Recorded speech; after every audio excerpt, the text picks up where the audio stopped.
Assalamualaikum warahmatullahi wabarakatuh. Perkenalkan, nama saya Nuhara Sinta. Saya dari Prodi D3 Kebidanan Semarang Kampus Kendal.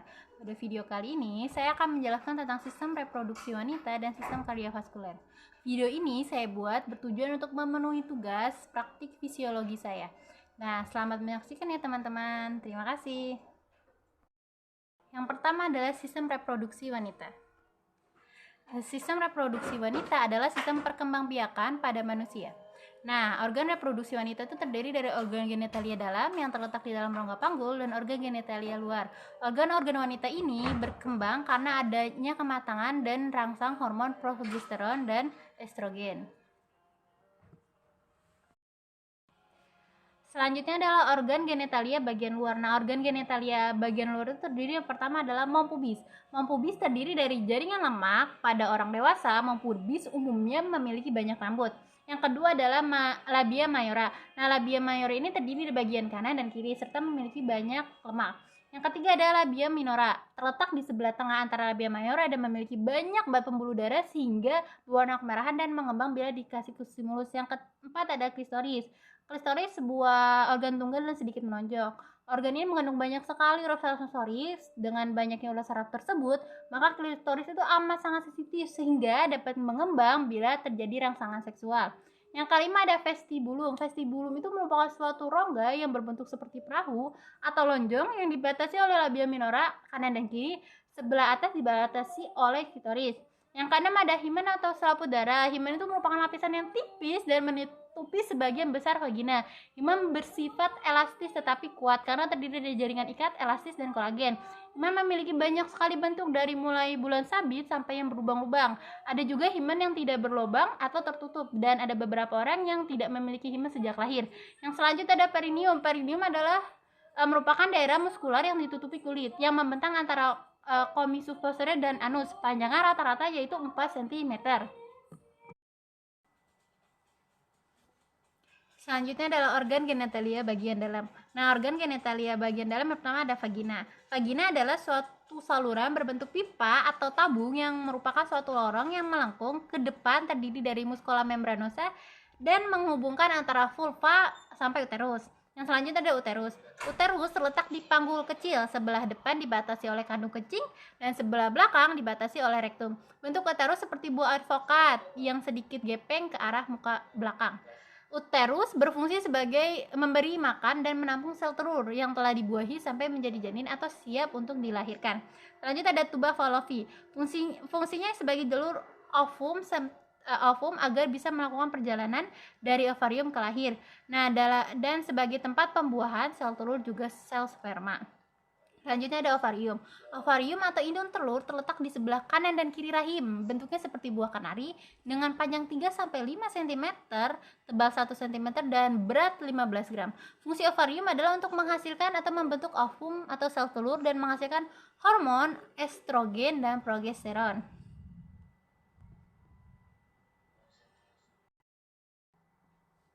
Selanjutnya adalah sistem kardiovaskuler.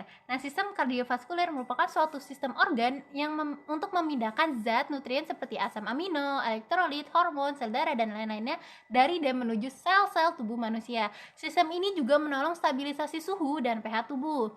Nah, jenis sistem ini, sistem peredaran itu terbagi menjadi dua. Ada sistem peredaran darah terbuka dan ada sistem peredaran darah tertutup. Sistem peredaran darah juga merupakan suatu bagian dari kinerja jantung dan jaringan pembuluh darah atau disebut sistem kardiovaskuler. Sistem ini menjamin keberlangsungan hidup organisme, didukung oleh metabolisme setiap sel dalam tubuh untuk mempertahankan sifat kimia dan fisiologis cairan tubuh.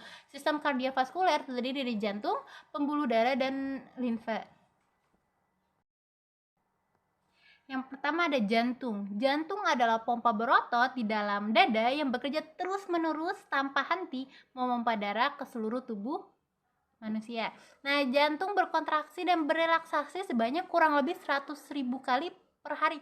Wah, sangat banyak sekali ya. Dan semua pekerjaan ini memerlukan suplai darah yang baik yang disediakan oleh pembuluh arteri koroner. Bagian kanan dan kiri jantung masing-masing memiliki ruang. Sebelah atas atau disebut atrium yang mengumpulkan darah dan ruang sebelah bawah yang disebut ventricle yang mengeluarkan darah. agar darah hanya mengalir dari satu arah.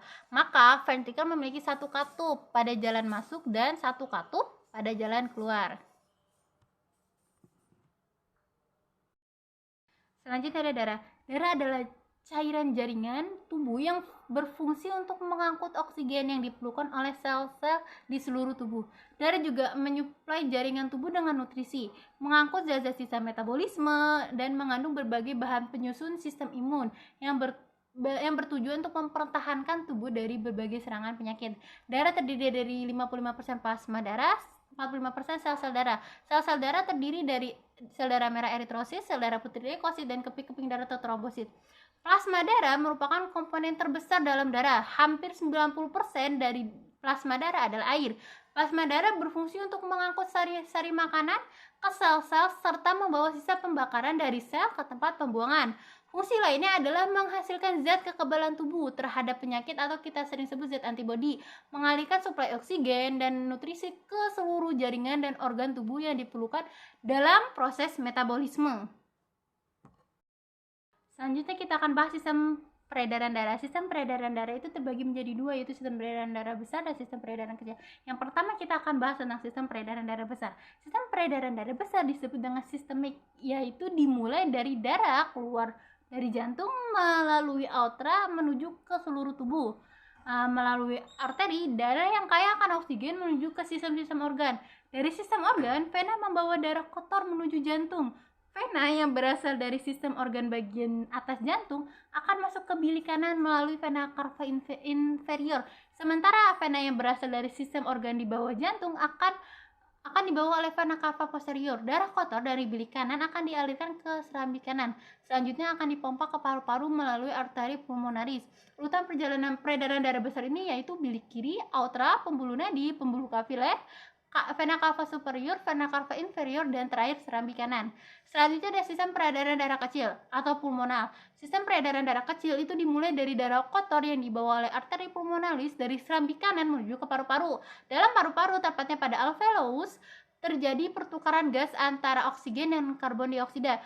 Gas oksigen masuk melalui sistem respirasi dan karbon dioksida keluar dari tubuh. Pada sistem peredaran darah kecil, darah bersih akan masuk dari paru-paru melalui vena pulmonaris menuju ke jantung atau bagian bilik kiri. Urutan perjalanan darah kecil yaitu bilik kanan jantung, arteri pulmonaris, paru-paru, vena pulmonaris, dan terakhir serambi kiri jantung. Nah, sekarang sudah selesai penjelasan saya tentang sistem reproduksi wanita dan sistem kardiovaskuler. Saya ucapkan terima kasih buat teman-teman yang sudah nonton video saya kali ini. Saya pamit dan sampai jumpa di video saya selanjutnya. Terima kasih, bye. Wassalamualaikum warahmatullahi wabarakatuh.